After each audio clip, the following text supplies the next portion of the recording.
Recording stopped. तर आपला विषय चालला होता Recording in progress.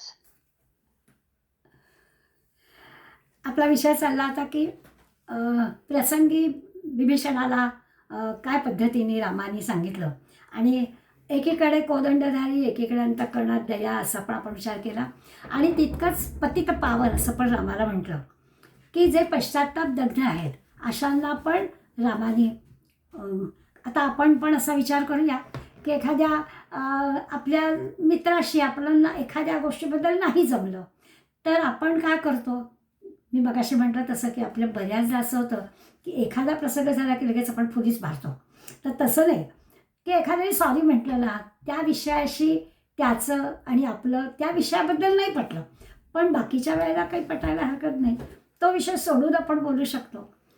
जसं वाल्मिकी रामायणामध्ये जरी उल्लेख नसला तरी आपल्याला अहिल्याची कथा माहिती आहे आणि आपल्या रामाच्या वर्तणुकीसाठी किंवा त्याच्या वागणुकीसाठी आणि आपण त्याच्याकडून नेमकं काय घ्यायचं याच्यासाठी पतित पावन या उदाहरणाला म्हणून आपण अहिल्याचं उदाहरण पण घेऊ शकतो की खरंच आहे की अहिल्याला कळलं आहे की आपल्या हातून पापाचरण घडलेलं आहे पण म्हणून त्या पापाचा विचार करून रामाने अहिल्याला दूर लोटलं नाही आहे. ते बाकी दगडातून अहिल्या झाली वगैरे वगैरे तो वाल्मिकी रामायणात ती कथासुद्धा नाही आहे. पण तपाचरण करणारी म्हणजे पश्चाताप दग्ध असणारी अहिल्या जेव्हा पुन्हा रामाचा नुसता जप नाही तर तप करते आहे त्यावेळेला ती तिच्या पापातून कशी मुक्त होते तिलाही कसं रामाने जवळ केलं असं आपल्याला दिसेल. प्रत्यक्ष वाल्या कोळ्याची गोष्ट पण अशीच आपण हे करतो की वाल्याने सुद्धा जपाचं तप केलं आणि म्हणून त्या वाल्याचे वाल्मिकी झाले असं होईल. अशा गुणांचा विचार करता येईल. रामाजवळ नेतृत्वाचा गुण होता. नेतृत्वाच्या गुणामध्ये एक महत्त्वाची गोष्ट असते की आपण जसं इतरांचा नेता म्हणून काम करायचं असतं तसं इतरांमधले काय गुण आहेत ते पण आपण ओळखायचे असतात आणि रामाजवळ ती कला होती. आपण तिथे कमी पडतो की आपण आपल्याजवळ काय आहे ते आपल्याला चांगलं कळतं पण दुसऱ्याजवळचे गुण काय आहेत त्यालाही हे सगळं माहिती आहे किंवा त्यालाही ह्यातलं काहीतरी विशेष आपल्यापेक्षा जास्त कळतं असा विचार करायला लागतो. कुठे कमतरता असेल तर ती पण दूर करावी लागते. म्हणजे दुसऱ्याच्या गुणांची पारख करावी लागते दुसऱ्याची कमतरता पण ओळखावी लागते. जसं सुग्रीवाच्या बाबतीत आपल्याला म्हणता आलं की रामाने सुग्रीवाच्या मनातली भीती दूर केली. सुग्रीवाचं सामर्थ्य त्याच्याजवळ आहे त्या सामर्थ्याचा त्याला विसर पडला होता तो रामाने त्याला स्मरण त्याचं करून दिलं. त्याचा आत्मविश्वास वाढवून दिला.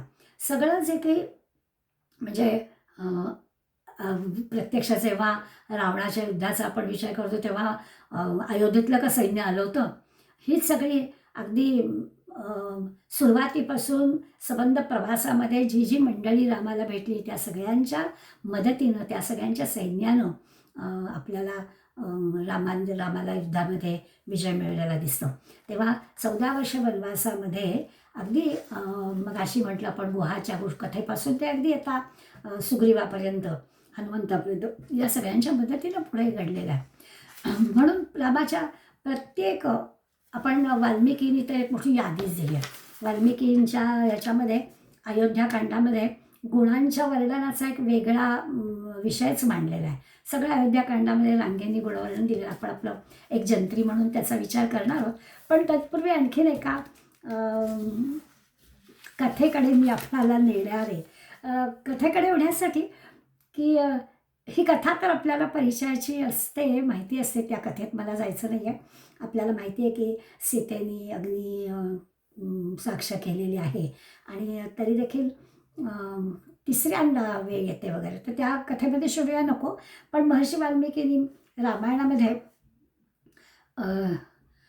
म्हणजे रावणाचा वध झाला अयोध्येमध्ये रामाचं राज्य सुरू झालं उत्तम राज्य सुरू झालेलं आहे आणि एक गोष्ट घडली आहे. सगळं छान सुरळीत चाललेलं असताना इकडे सीतेला दिवस राहिलेले आहेत आनंद सगळं पुन्हा 14 वर्षाचं आहे सगळं दुःख विस्मरून किंवा ते सगळे कष्ट बाजूला होऊन आता खऱ्या अर्थाने अयोध्येचं राज्य संपन्नतेनं चाललेलं आहे. सगळी प्रजा आपल्याला दिसतंय सुखी आहे. आणि एक अत्यंत महर्षी अष्टावक्र नावाचे सगळ्या ऋषींमध्ये श्रेष्ठ असणारे हे रामाला भेटायला अयोध्येत आले. रामाने यथोचित त्यांचं स्वागत केलं आहे, वाद्यपूजा केलेली आहे. ह्या अष्टावक्र ऋषींनी रामाला विचारलं आहे, काय रामा राज्यकारभार ठीक चालला आहे ना? आणि त्याला रामाने उत्तर दिलं की गुरुदेव, मी माझ्या परीनं पूर्णपणानं प्रयत्न करतो आहे. आता महर्षी अष्टावक्रांनी भारतीय राज्यशास्त्रातील राजा प्रकृतिरंजनात, राजा जो आहे, ही जी संकल्पना आहे राजाबद्दलची भारतीय शास्त्रामध्ये, की राजा हा प्रजेचा उपभोग शून्य स्वामी आहे. म्हणजे जेवढ्या महान पदावर जावं तेवढे नियमांचं अधिक पालन करावं लागतं. त्यामुळे आता तू राजा आहेस तर सगळ्या नियमांचं काटेकोर पालन तुला करायचं आहे, कारण तू आधी प्रजेचा आहेस. सर्वतोपरी प्रजेला सुखी ठेवणं, तो राजा हा चांगला. अशा पद्धतीनं या अष्टावक्र ऋषींनी राज्यशास्त्रामधल्या काही गोष्टी रामाला सांगितल्या. रामाने पण आपल्या परीनं माझ्या राज्यामध्ये सगळ्या गोष्टी अशा चालू आहेत सांगितलं की गुरुदेव, तुम्ही काळजीच करू नका, मी प्रजेची सेवा यालाच सगळ्यात अधिक महत्त्व देतो. वैयक्तिक सुखाचा मी विचारही करत नाही. आणि बोलता बोलता ते असं म्हणतात की गुरुदेव, प्रजाहितासाठी कुठल्याही प्रकारचा त्याग करावा लागला तरी मी करेन. अगदी प्राणप्रिय असणाऱ्या जानकीचा त्याग करावा लागला तरी देखील मी तो निर्णय घेताना मागे पुढे पाहणार नाही, कचरणार नाही, असे रामाचे शब्द आहेत. स्नेहम दयाच सौख्यंच यदि वा जानकीमपि आराधनाय लोकांना मुंचतो नास्ति मे व्यथा. की तिला मी बाजूला करताना मला व्यथा होणार नाही, कारण मी प्रजेचा विचार जास्त करेन. असं आराधनाय लोकांना म्हटलं आहे. लोकांच्या आराधनेसाठी, लोकांसाठी, जनतेसाठी, माझ्या प्रजाजनांसाठी मी सिंहासनावर बसलो आहे. मी राजा आहे, तो आधी त्यांचा आहे. आता हे जे काही रामाचं उत्तर ऐकून स्वाभाविकच महर्षींना आनंद झाला. त्याचसाठी जणू काही ते रामाकडे आलेले होते आणि त्याला रामाला आशीर्वाद देऊन ते परत गेले. पुढला जो काही भाग आहे तो सगळा आपल्याला माहिती आहे. तो जंत्रीसारखा मी सांगून आपण पुढे जाऊया. एखाद्या चित्रपटात जसं घडतं तसं जणू काही घडलं असं आपल्याला वाटेल. हा जो काही प्रसंग घडला म्हणजे अष्टावक्र स्वामी जेव्हा काय भेटायला आले त्यावेळेला जानकी एक चित्रप्रदर्शनी बघायला गेली होती. ही चित्रप्रदर्शनी होती ती रामाच्या आत्तापर्यंतच्या जीवनावर होती. एका चित्रकारांनी सुंदर सुंदर चित्र काढलेली होती आणि जानकीने ती सगळी चित्रप्रदर्शनी पाहताना जे काही स्वतः अनुभवलं होतं तेच सगळं चित्रातून तिला पुन्हा एकदा बघायला मिळालं आणि खरोखरच ती आनंदी झाली. असं आहे की सगळे कष्ट सहन करून आता सगळं सुखाचं आनंदाचं सगळं मिळतं आहे. त्यामुळे ती मागं घडून गेलेली जी दुःख आहेत ती आता ती तितकी काही दुःख वाटत नाही. त्यामुळे ते सगळं तपस्वी जीवन, ऋषीमुनींचे आशीर्वाद, ते सगळं निसर्ग सानिध्य, ह्या सगळ्याचं त्या चित्रप्रदर्शनीमधला सगळे प्रसंग पाहून जानकीला खरोखर मनापासून आनंद झाला होता. प्रदर्शनी पाहून जानकी आली. दोघांची, रामाची जानकीची भेट झालेली आहे आणि सहजच म्हणजे मी म्हणतो चित्रपटासारखा प्रसंग वाटतो. सहजच एखाद्या पतीनं पत्नीला विचारावं, पुन्हा आपल्या लक्षात येईल की आपण रामाचे गुण आपल्यामध्ये घ्यावे आणि गुण घेताना राम माणूस आहे त्यामुळे आपल्याला ते शक्य आहे असं आपण आपल्या मनाला पटवावं. इथे पण आपल्याला पटेल की राम जानकीला विचारत आहेत की तुला डोहाळे कसले लागलेले आहेत आणि त्यावर नुकतीच प्रदर्शनी पाहून आलेली जानकी सांगते आहे की मला ना असं पुन्हा एकदा वनात जावं, त्या पशुपक्ष्यांच्या सानिध्यात राहावं, ऋषीमुनींची सेवा करावी आणि असा अनुभव घ्यावा पुन्हा असं मला वाटतं आहे, असं जानकी बोलून गेली. रामाने अतिशय सहजपणानं सभाला उत्तर दिलं की ठीक आहे, आपण उद्या सकाळी याबद्दल काहीतरी व्यवस्था करूया.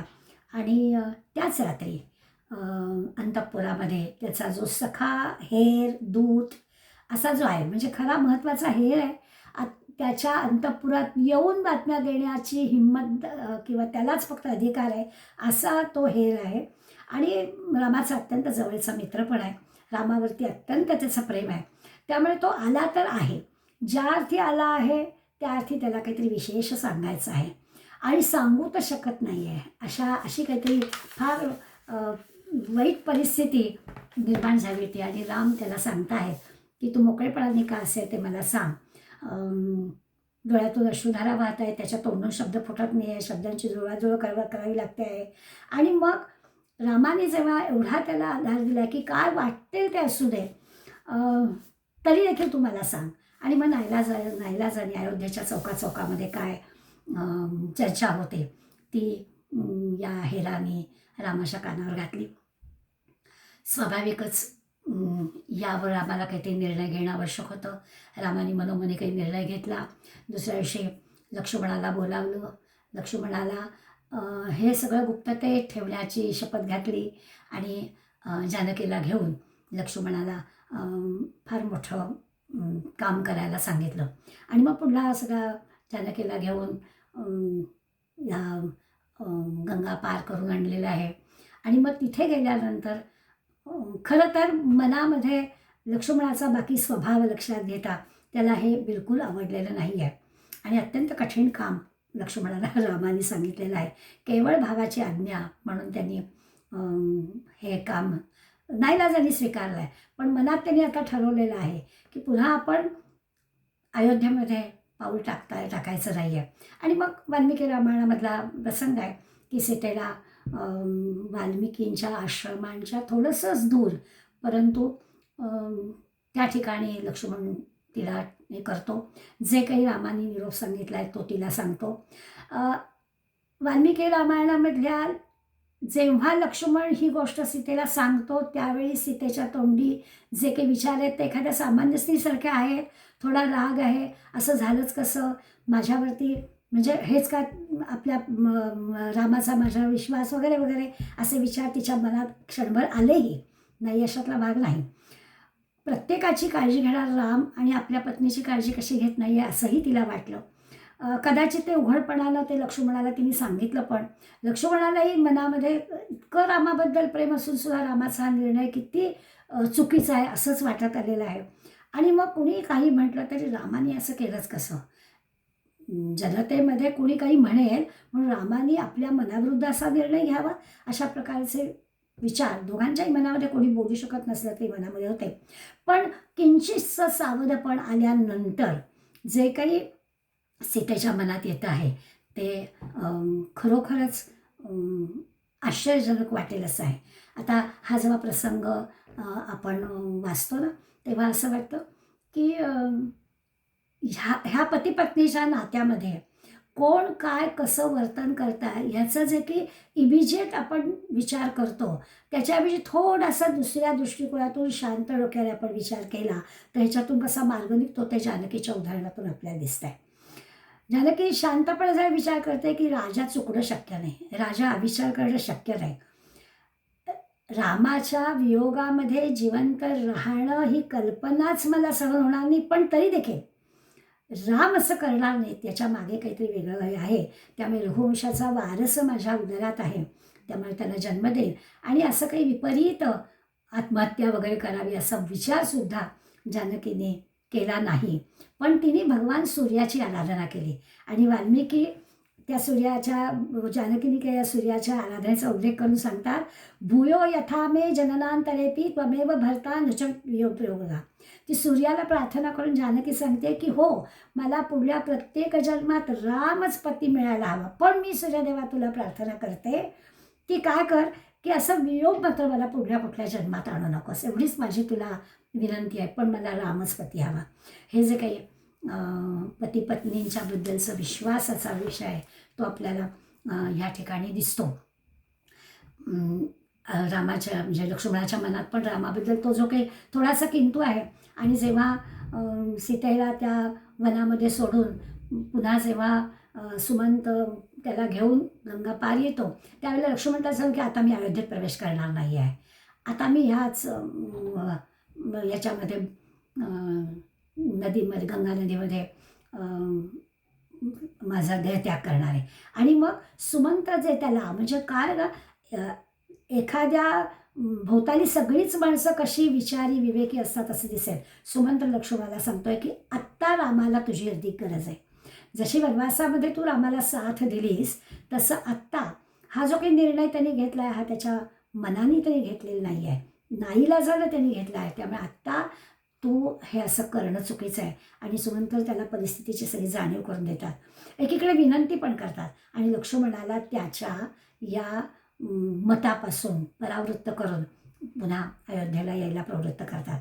आता पुढे आपल्याला माहिती आहे सीता वाल्मिकींच्या आश्रमात गेली आहे. तिथे वाल्मिकी तिची व्यवस्थित काळजी घेतलेली आहे.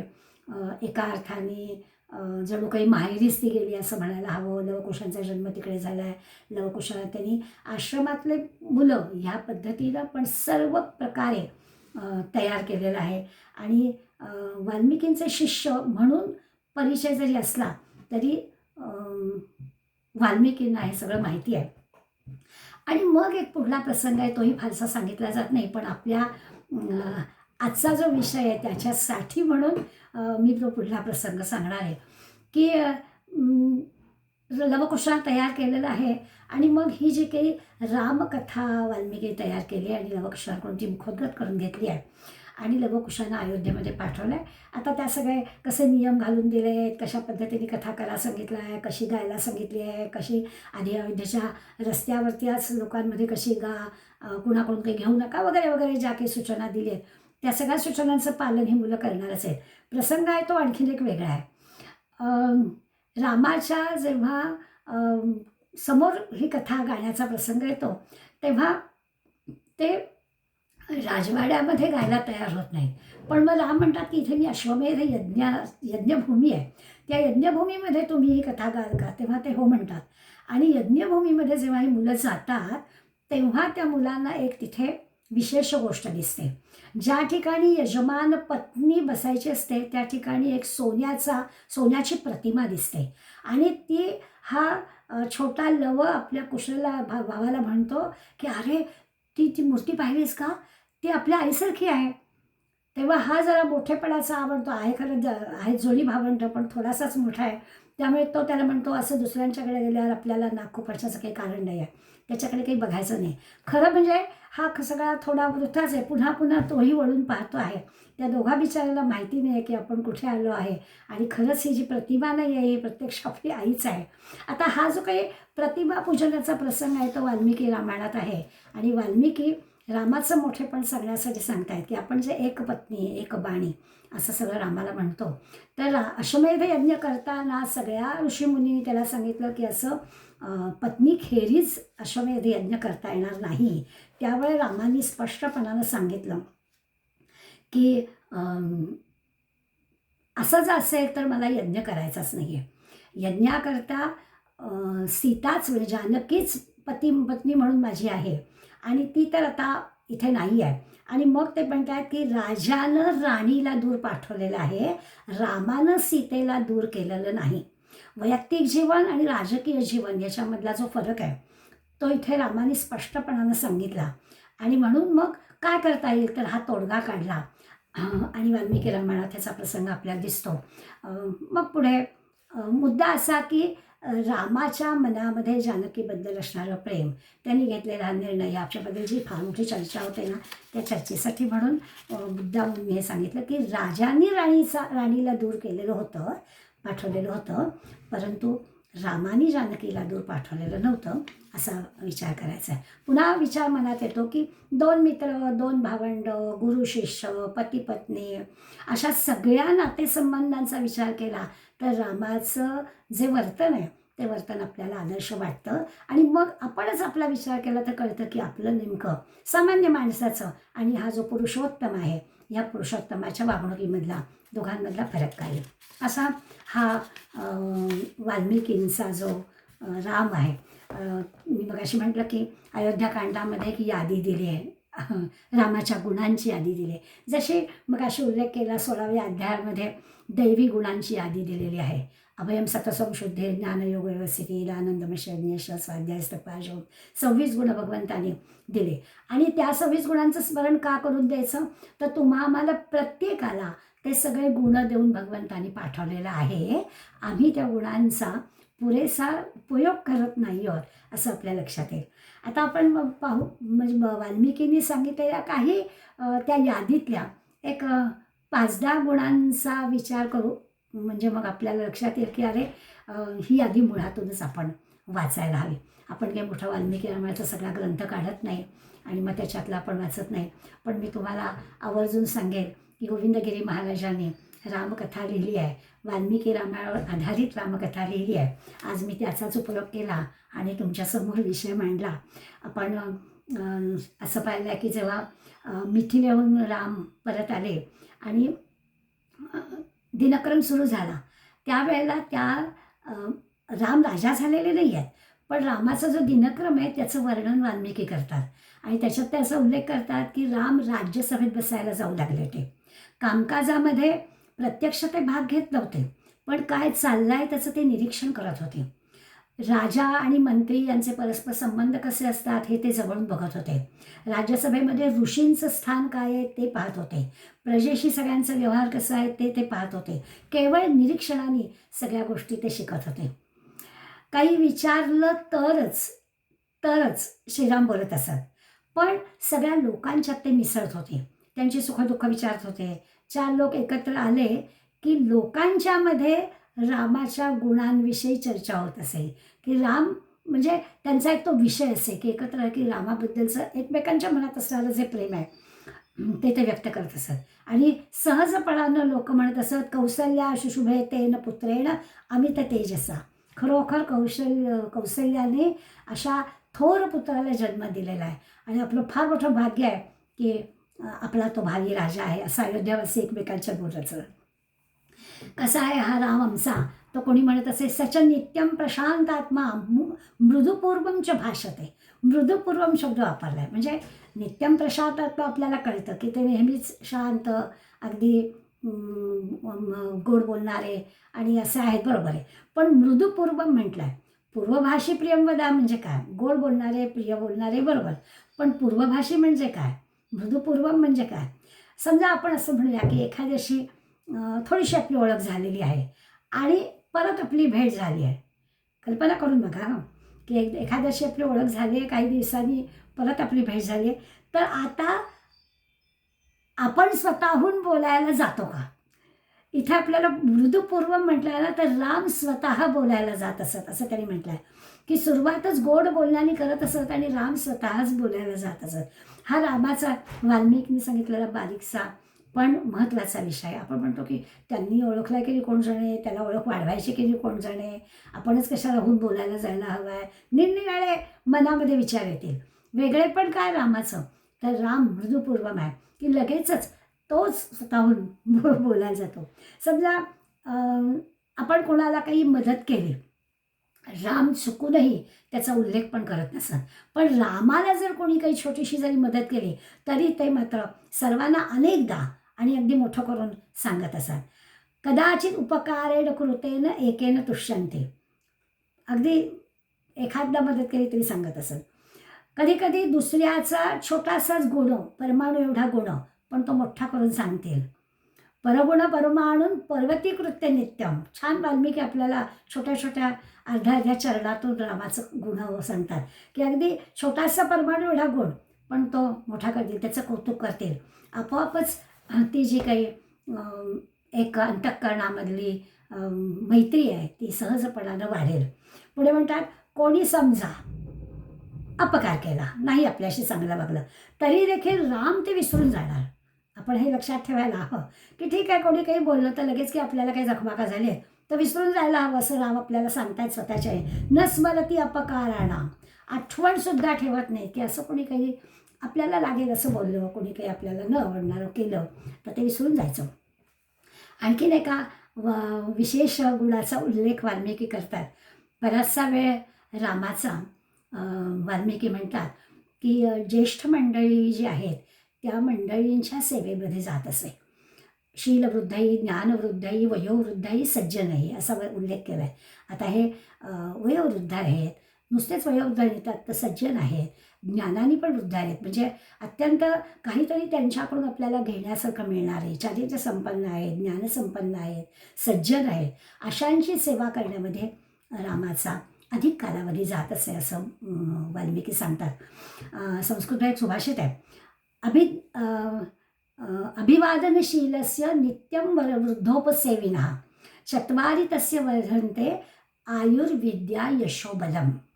सुभाषितकार स्पष्टपणे सांगतात की अगदी सहजपणानं नम्रपणानं जर एखाद्याने वृद्धांची म्हणजे अनुभवी वृद्धांची आत्ता म्हणतात तसं ज्ञानसंपन्न कर्तृत्वसंपन्न असे जे सज्जन आहेत त्यांची सगळ्यांची सेवा केली किंवा त्यांच्या सहवासात राहिलं तर त्यांचं तर काही जाणार नाहीच आहे, ते आहेतच ज्ञान आणि कर्तृत्वसंपन्न ज्ञानसंपन्न. पण आपला किती फायदा आहे तर चत्वारी तस्य वर्धन्ते, 4 गोष्टी आपल्या वाढतात. आयुर्विद्या यशोबलम, आयुष्य, कीर्ती, विद्या ज्ञानसंपन्न होतं आणि शक्ती वाढते. अशा 4 गोष्टी सुभाषितकार म्हणतो आपल्या वाढतात केवळ अशा वृद्धांच्या सेवेमध्ये. आता खरं म्हणजे हा प्रसंग मी एवढा आवर्जून आपल्याला का सांगावा तर आज आमच्या समाजामध्ये वृद्धांसाठी जागा नाही आहे घरामध्ये. इतक्या मोठ्या संख्येनं वृद्धांची व्यवस्था समाजाला करावी लागते आहे असं आपल्याला दिसतात. अगदी गावोगावी वृद्धाश्रम आहेत, घरामध्ये वृद्धांना राहायला जागा नाही आहे. तर या वृद्धांची सेवा म्हणजे खरोखरच आपण आपल्या पुढल्या पिढीला हे समजावून सांगायला पाहिजे की तुमच्या फायद्यासाठी वृद्धांच्या सेवेमध्ये थोडा तरी कालावधी घालवत जा. अशा प्रकारचा विचार हे सगळं स्वतः राम करत असत असं दिसेल. आणखीन एक वाल्मिकी रामाबद्दलचा गुण, अरोगः तरुणः वाग्मी वाचस्पती. मी आपले मुद्दे थोडे म्हणून घेणार आहे. अरोगः म्हटलं आहे, अत्यंत निरोगी आहे, शरीर स्वास्थ्य उत्तम आहे, तरुण आहेत, त्यांच्याजवळ वाक्चातुर्य आहे आणि उत्तम युक्तिवाद करता येतो आहे.